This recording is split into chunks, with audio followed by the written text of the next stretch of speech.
আচ্ছা কোনছে আল্লাহ বড় না মানুষ বড়? ধরো গাদা, তুই কার হাতে কার জোড়া দেশ? কুড়াই আল্লাহ আর কুড়াই মানুষ। যেটা কবার কইছে ওইটা কন। আল্লাহ বড় না মানুষ বড়? আল্লাহই তো বড়। আল্লাহ বড়, তাহলে আল্লাহর কথা না হইলে মানুষের কথা শুনেন কে? তুই কি কইতাছস?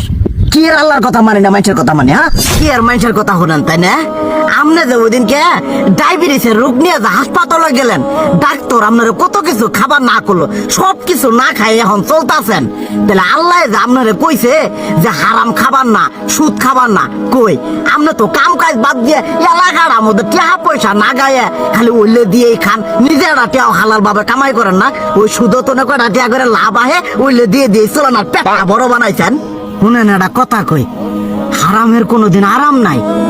হালাল পথে রুজি রোজগার করেন, প্রয়োজনে এড়া বেলা কম খায়েন, তাও শরীর পিণ্ডও ভালো থাকবো, কোনো রোগ বেদও হবো না, আরামও পাবেন, আল্লাহও খুশি থাকবো। তুই আমার এইভাবে বুঝাবি আগে কইলি না কে?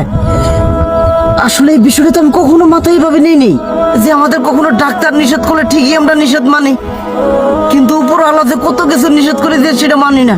আর এই যে হারাম পথে টিয়া পয়সা কামাই করতেছেন, শরীরের মধ্যে দুনিয়া রোগ বেত হয়েছে, দেখা যাইতেছে যা টিয়া হারাম পথে কামাই করতেছেন তার তো বেশি টিয়া মনে করেন জ্বলেই যাইতেছে গা বেশি।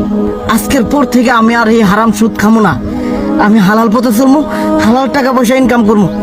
এতে করে যদি একবেলা কমও খাইতে হয় তবুও খামো, তবু আমি আর এই হারাম পথে চলবো না। আচ্ছা ঠিক আছে।